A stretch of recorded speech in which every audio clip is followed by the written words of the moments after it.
So in this episode, we're going to talk about the White Lotus season 2, about the feminine masculine polarity in the couples that we see in season 2. And again, if you haven't watched the White Lotus, highly recommend that you watch it first, because there's going to be spoilers here. And if you haven't watched part 1 of this feminine masculine polarity analysis, please go to that video first, because I explained some concepts and we talk about season 1. I'll link to that below this video. So let's talk about season 2. Amazing season. I loved it. And again, there were so many dynamics happening, but we're going to focus only on 3. And the first one is going to be the triangle of Portia, Albie, and Jack. And the second one is going to be Daphne and Ethan, and then Harper and Ethan, and then Daphne and Cameron. So none of these polarity dynamics are, I don't know if I should say none of these are healthy, but they're actually showing us what's wrong, because obviously all of these dynamics were wrong. So let's start first with, I thought that it was brilliant how the series was written season 2 in terms of this triangle. And the triangle is really cool because I actually talk about this triangle. So Portia is a young girl who's an assistant to this crazy woman, Tanya, who's a billionaire and is like just crazy. And we see early on, we see this young woman who is basically still finding herself. Her life is a mess. She doesn't know what she's doing. She never can hold a job, whatever. And this actually relates to the fact in part 1 of when I analyzed season 1, I talked about that nothing happens in a vacuum. We always attract our equal. And this is really important because we see this throughout. And that's why I love this series, because why, for example, Disney princess fairy tale is a fairy tale and is a fantasy. It's a fairy tale because we see this dichotomy that is almost like a hierarchy, where the girl is like so amazing and we feel so bad for her, and the guy's like a total dick and everything. And it doesn't work like that. Nothing happens in a vacuum. We always are active participants in the relationship dynamics that we create. So back to Portia, right? We see this young woman who's still looking for herself, finding herself, and she is attracting Albie, who's a really nice guy, went to Stanford, comes from a good family. Well, good family, I don't know about that, but and we really see the epitome of a young man who's a nice guy, who I would call a man in his feminine. And it's really interesting that we see this dynamic play out where Portia is kind of attracted to him because he's a nice guy, but as the relationship progresses, and there was this moment there where they, I think, go on a date, and he walks her to her apartment, he says, "Can I kiss you?" And she's like, "Yeah." Well, in that moment, like, it's nice when a man asks you if he can kiss you, but what's better if a man goes for it, right? If a man that you're attracted to goes for it. Now, there's a difference, right? Because women talk about, he needs to ask for permission and consent. Well, you want men who you don't like and are not attracted to ask for permission and consent, so you can say no. But if a man that you really like or are attracted to goes for it and makes the move, you like that. And that's what we see in Portia. Portia, early on, we see that something's not right about it, and she's actually quite vocal. She starts to be vocal about, like, she wants him to be a little bit more aggressive.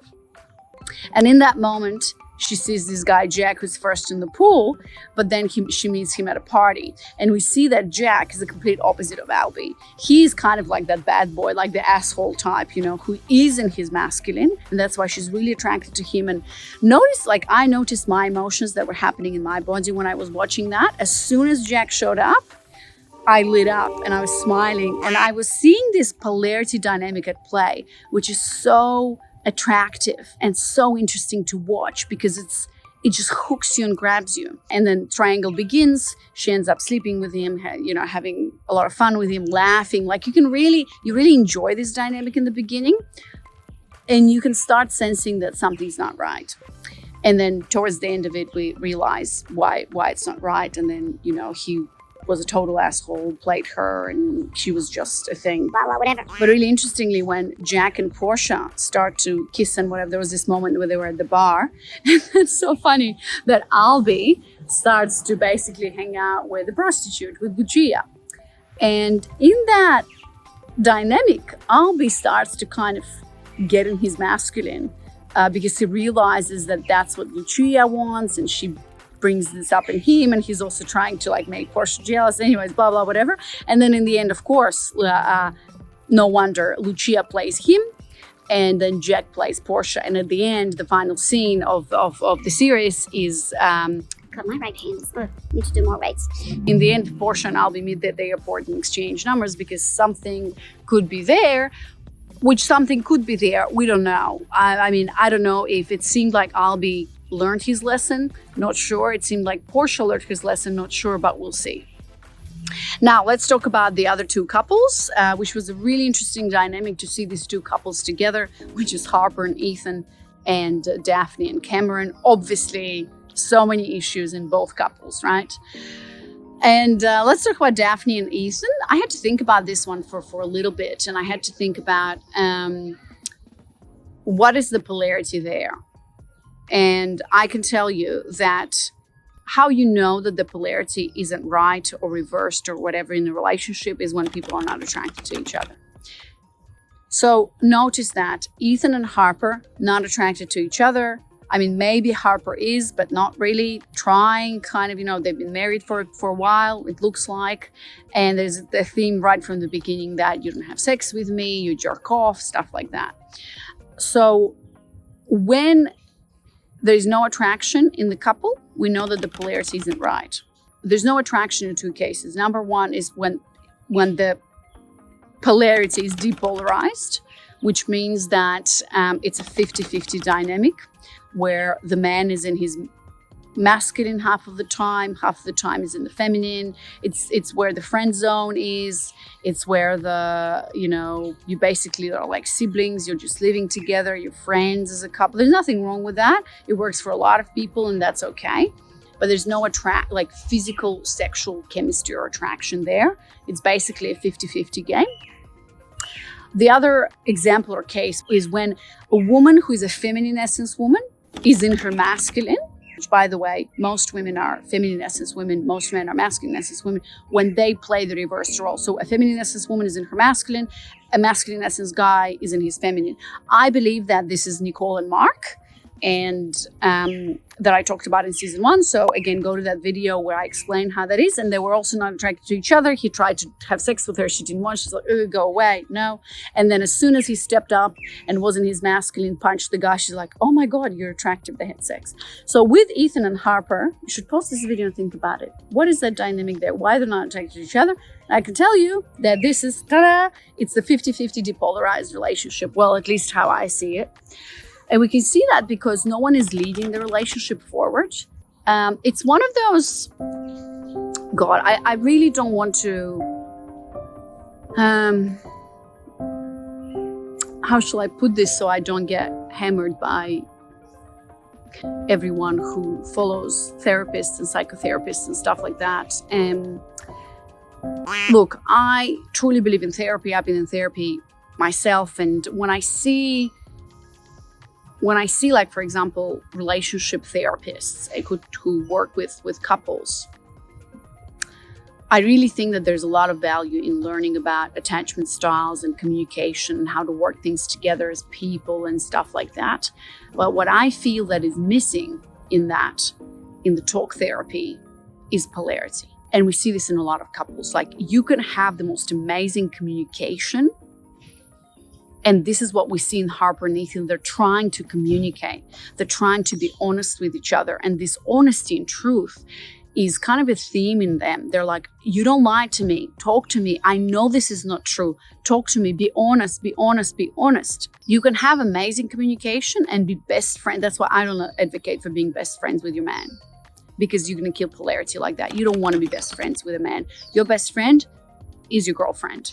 Or, well, girlfriends, women. I suggest your best friends are women, right? You don't need your husband to be your best friend. Like, he can't fulfill all these roles of the lover, of your best friend, of your co-parent, of your business partner. You can be his no, he's not your emotional tampon.